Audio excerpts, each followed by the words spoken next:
자, 학습의 효과를 높이기 위해서 우리가 해야 될 일 중에 몇 가지가 있는데 그 중에 중요한 것 중에 하나가 일정표 지키기입니다. 이거를 학생들이 제일 안 하죠. 그런데 일정표 지키기의 가장 중요한 의의는 우리가 하려고 하는 공부의 과정을 담고 있다는 점이에요. 그러니까 일정표 지키기를 안 하니까 이 과정을 충실히 안 하는 거지. 근데 이제 이런 과정을 충실히 하다 보면 이것을 묶어줄 수 있는, 이걸 리드해 줄 수 있는 유용한 도구가 일정표라는 거죠. 예를 들면 이런 거예요. 일정표의 절대 원칙은 매일매일 한 지문씩. 근데 이 지문이라는 게 꼭 예습이 아니라 수업한 거, 복습하는 것도 포함돼요. 물론이죠. 매일매일 한 지문씩 꾸준하게. 이 원칙이죠. 이게 대원칙이죠. 그러다 보니까 어떤 일이 벌어지냐면 월요일부터 일요일까지 오늘은 국어를 위해 뭐 했어? 뭐 할 거야? 이게 되는 거죠. 질문이. 보면 나 오늘 아무것도 안 했는데 뭐라도 하자. 그럼 오늘 뭐 해야 될지를 찾는다는 거죠. 근데 그 찾는 과정에서 내가 런을 다시 해야 하는가? 미를 해야 하는가? 그죠? 아니면 문제를 풀어야 하는가? 아니면 개념을 다시 짚어봐야 하는가를 알 수 있다는 거죠. 그렇죠.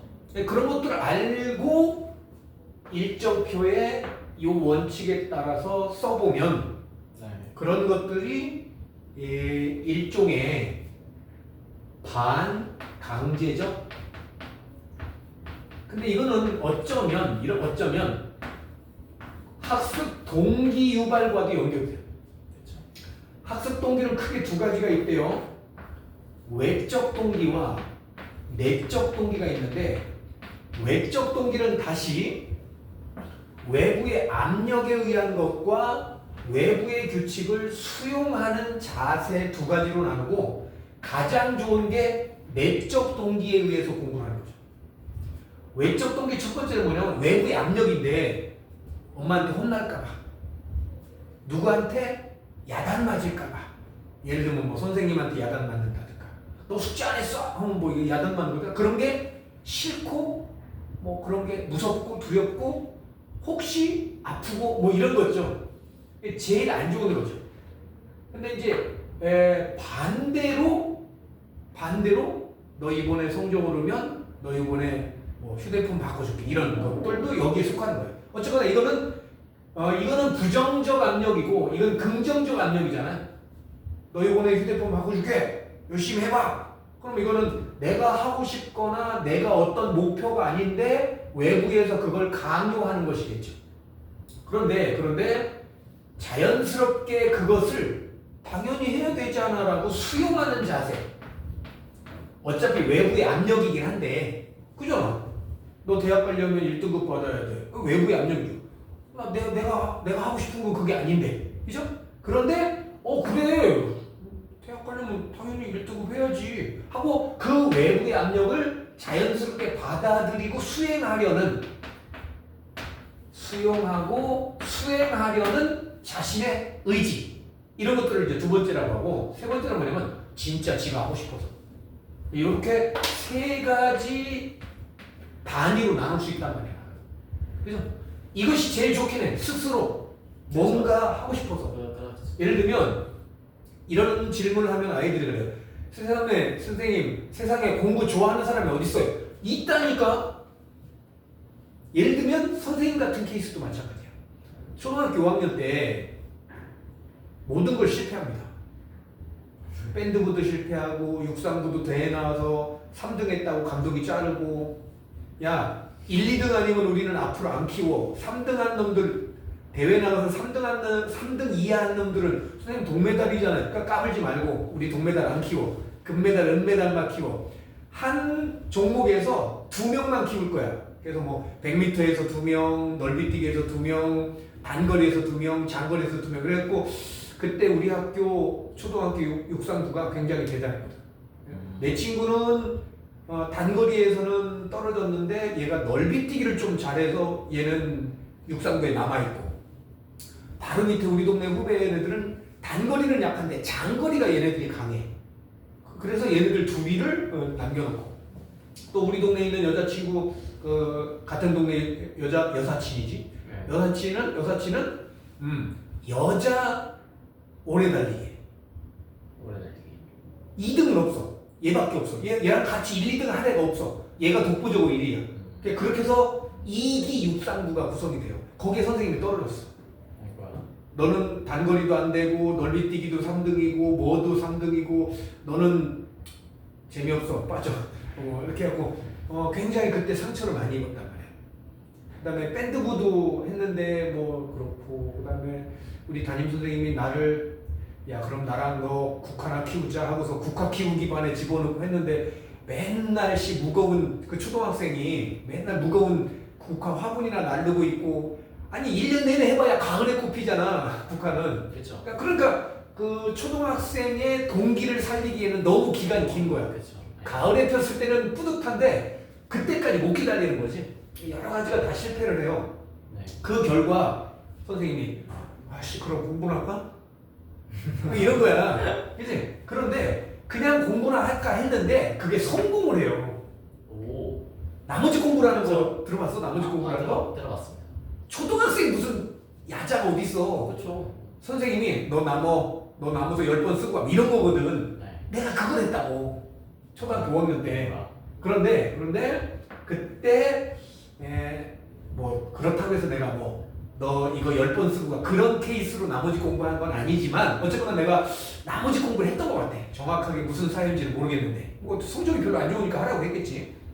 그리고 또 이제는부터는 공부나 할까? 딴 거 다 실패하니까 공부나 할까? 뭐 이런 것 때문에 이제 시작을 했단 말이야. 그런데 성공을 거둔 거야. 어떤 것 때문에 성공을 했냐면 노트 쓰기에서 성공을. 그때 이제 국사 과목이었던 것 같은데 내가 이제 공부 좀 해보려고 읽고 중요하다고 생각하는 걸 밑줄 긋기를 시작합니다. 교과서에. 그리고 그거를 노트에 정리하기 전에. 애들이 노트 정리할 줄 몰랐던 그런 때거든. 초등학교 때는 아직 모르고 중학교나 가야 되거든. 근데 선생님이 이제 노트 정리를 하다 보니까 나름대로 노트 정리 요령을 익히게 돼요. 스스로 터득한 거지. 그거를 담임 선생님이 보고 칭찬을 한번 해요. 아침 조회 때. 야 어제 이렇게 지나가다 보니까 뭐 애들이랑 이렇게 모여서 공부하는데 누가 이렇게 하는데 아주 훌륭하더라. 니들도 같이 좀 따라해라. 그러니까 이제 내 이름이 전혀 언급되지 않았다가 아침 조회 시간에 친구들 앞에서 내 이름이 언급되니까 으쓱하잖아. 그렇죠. 그러니까 그 다음날부터 뭐 남지 말라고 해도 일부러 남아갖고 막 공부하고 아이들 가르쳐주고. 그죠? 네. 그러다가 시험을 봤는데 성적이 그냥 90점 이상 다 100점 맞는 것도 생기고, 그러니까 뭐 자신감이 생기는 거죠. 그러다 보니까 6학년 때는 1년 내내 우등생이 된 거예요. 그래서 졸업식 때 성적 우수상이라는 상장을 받아. 개근상과 더불어서 우수상 2개를 받는단 말이야. 거기에다가 부상으로 뭐 이렇게 뭐 중학교 때 가서 쓰라고 뭐 국어 사전이나 영어 사전이나 뭐 이런 것들도 부상을 줬는데 졸업식 때 이렇게 하고 사진을 찍는단 말이야. 얼마나 뿌듯해. 그런 성공의 경험들이 쌓여서 중고등학교 6년 동안 쫙 내려 달리는 거지. 이제 그래서 내적 동기가 중요하다는 거죠. 그러니까 그런데 내적 동기는 어떻게 생기냐면 성공한 경험을 통해서 생기는 거예요. 해보니까 100점 되고 해보니까 누구한테 칭찬을 받고 하면서 스스로 이제는 누구의 칭찬이 없어도, 그죠? 100점 받고 지난번에 100점 맞는데 이번에 또 100점 맞아서 별로 재미는 없어도 그냥 공부 자체에 빠져드는 경우가 있다는 얘기죠. 그죠? 그런 동기를 살리기 위해서라도 개념을 공부해야 될지, 런을 다시 해야 될지, 미를 해야 될지, 문제풀이를 해야 될지를 스스로 자기 점검하게 된다는 거지.